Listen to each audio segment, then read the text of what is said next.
नमस्कार, स्वागत आहे आपल्या सगळ्यांचं बोथ टॉक्स या युट्यूब चॅनलवरती. आपण बातम्यांमध्ये ऐकतो की बेरोजगारीचा दर वाढतोय, बेरोजगारी वाढते आहे. त्याच्यामध्ये या संदर्भातच नुकतंच कॉक्रोच पार्टी आपण बघितलं, त्या माध्यमातून युवकांचा उद्रेक दिल्ली या ठिकाणी जंतर मंतरवरती आंदोलनामध्ये दिसून आला आपल्याला. मग अशा वेळी सरकार जे सांगतं की आपला बेरोजगारीचा दर कमी होत आहे, पण एकीकडे लोकांना रोजगार मिळत नाहीये, म्हणजे याच्यामध्ये गफलत नेमकी काय होते ते आपण पाहणं गरजेचं आहे. कारण आपण भारत ही जगातली 3ऱ्या क्रमांकाची अर्थव्यवस्था. जर 3ऱ्या क्रमांकाची अर्थव्यवस्था, एकीकडे आपला जीडीपी वाढतो आहे, त्याच बाजूने आपल्या युवकांना काम मिळते आहे का, त्यांना रोजगार मिळतोय का, हे सुद्धा पाहणं गरजेचं आहे. म्हणजे शासन जे सांगतं की बेरोजगारीचा दर कमी होत आहे, परंतु एकी बाजूला लोकांना रोजगार मिळत नाहीये, ही स्थिती विरोधाभासाची आहे. मग अशा वेळी आपण समजून घेतलं पाहिजे की बेरोजगारीचा दर हा नेमका आपल्याला कुठे दिशाभूल करतो. शासनाचा हा जो बेरोजगारीचा दर आहे हा दिशाभूल करणारा असतो. त्याच्यामध्ये आपण म्हणून रोजगारीचा दर बघितला पाहिजे. मग हा रोजगारी दर आपला काय आहे, आपण सध्या कोणत्या स्थितीमध्ये आहोत, हे आपण या व्हिडिओमध्ये जाणून घेणार आहोत. तर बघूया, आपण सुरुवात करूया. सगळ्यात आधी तर महत्वाचं एक आपण खासगी संस्थेचा एक डेटा वापरणार आहोत.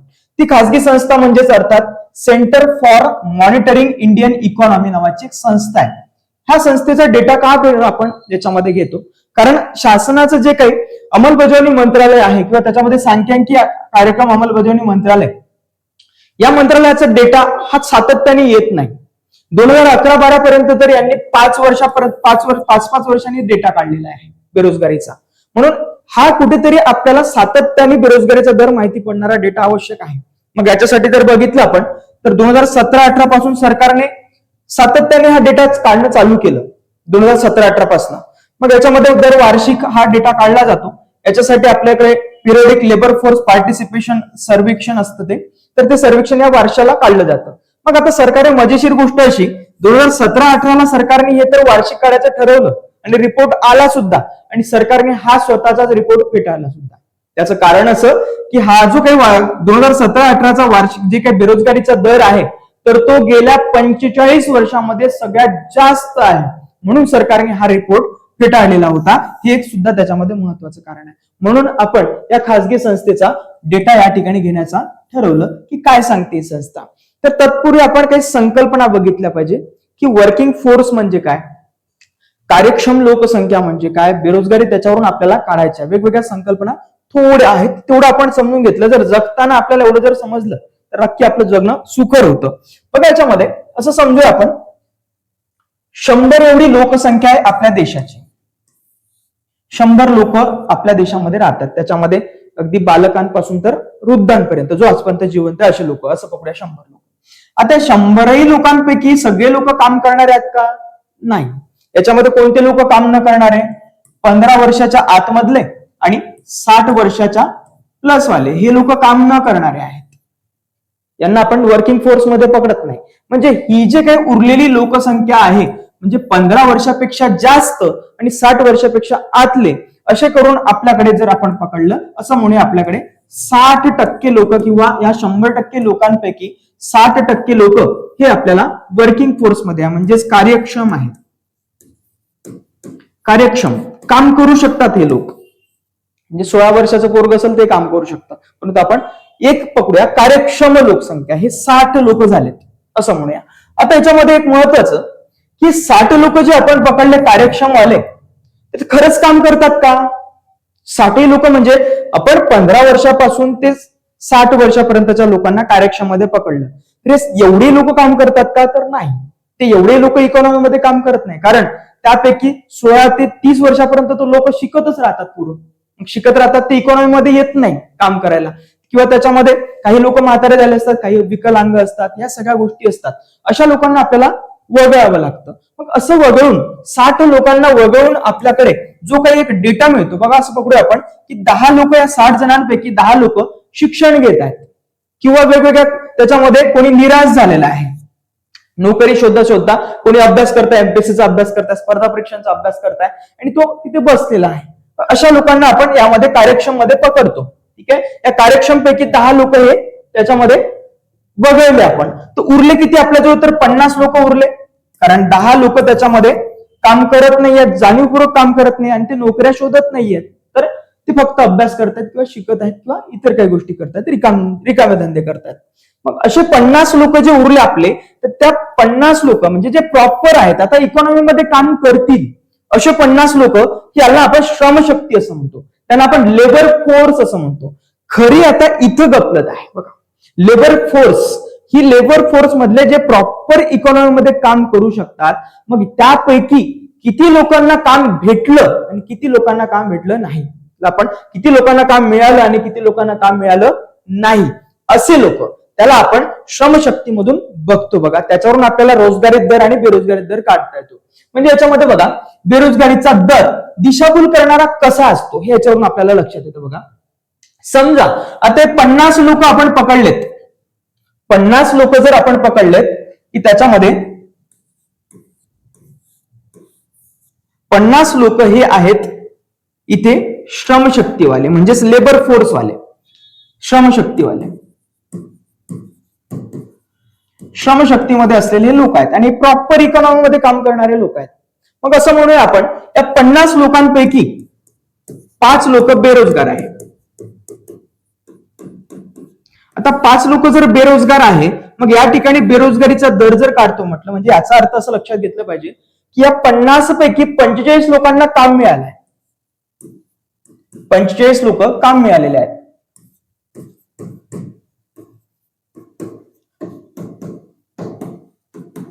ओके, म्हणजे याचा अर्थ या ठिकाणी 5 लोकांना काम नाही मिळालं तर बेरोजगारीचा दर जो आहे तर तो 10% असं म्हणता येईल. म्हणजे या स्थितीमध्ये बेरोजगारीचा दर 10% आहे. परंतु होते काय या ठिकाणी, हे जे 5 लोक आहेत बेरोजगार आहेत, त्यांना काम पाहिजे आहे, ते काम शोधत आहेत पण त्यांना काम मिळालं नाही. बेरोजगार कोणाला म्हणायचं, तर ज्याची काम करण्याची इच्छा आहे परंतु त्याला काम मिळत नाहीये, तोच बेरोजगार. मग असे या 50 पैकी 5 लोक असे आहेत की जे काम शोधत आहेत परंतु त्यांना काम मिळत नाहीये. मग अशा वेळी हे लोक कुठेतरी निराश झाले, 5 लोक, आणि या 5 लोकांनी काम शोधणं सोडून दिलं. आता सांगा बेरोजगारीचा दर काय राहील? अर्थातच बेरोजगारीचा दर 0% राहील. लक्ष देत आहे, म्हणजे ही स्थिती, अशा पद्धतीने आपल्याला बेरोजगारीचा दर किती आहे हे असं सांगितलं जातं. काम शोधून शोधून तो कुठेतरी थकतो आणि काम पाहायचं सोडून देतो. मग अशा स्थितीमध्ये तो बेरोजगारीचा दर 0% होऊन जातो आणि सरकार सांगतं बेरोजगारीचा दर कमी झाला तर तो असा झाला.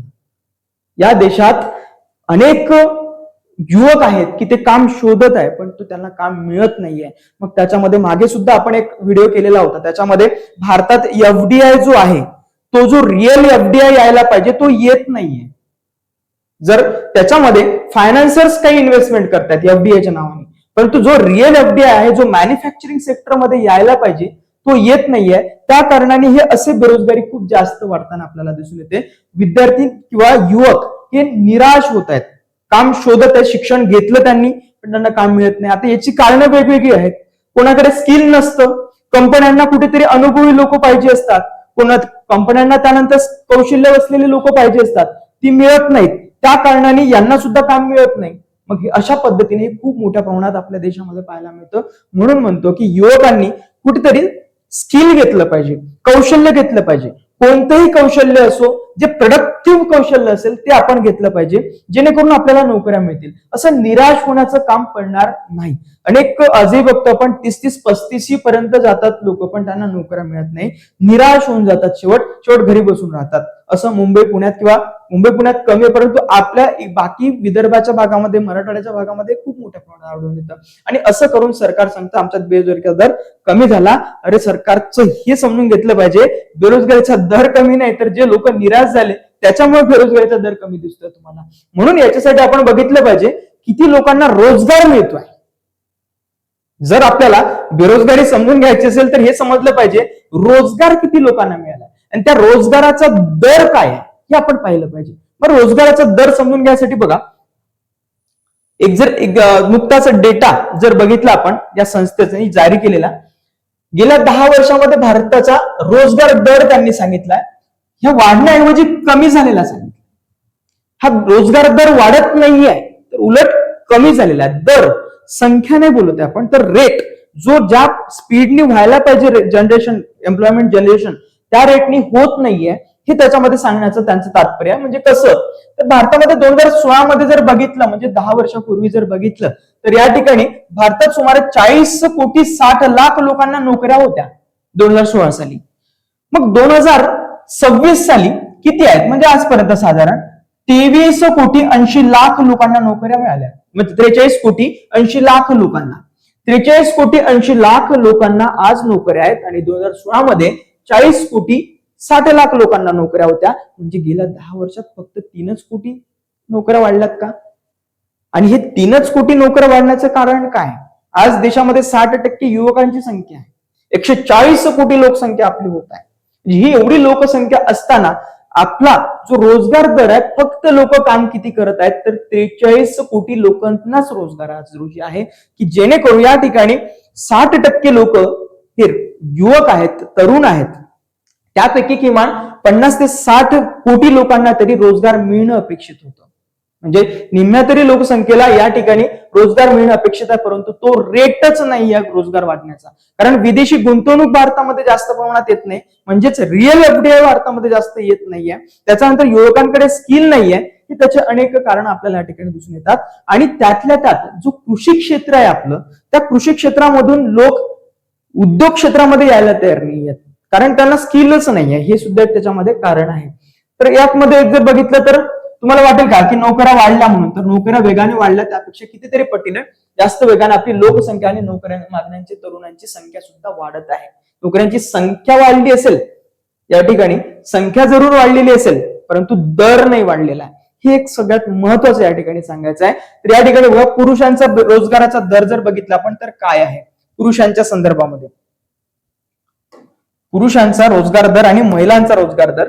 पुरुषांचा रोजगार दर 2016 साली जो आहे तर तो 70.5% होता, आणि तो रेट 2026 मध्ये 64.8% झालाय.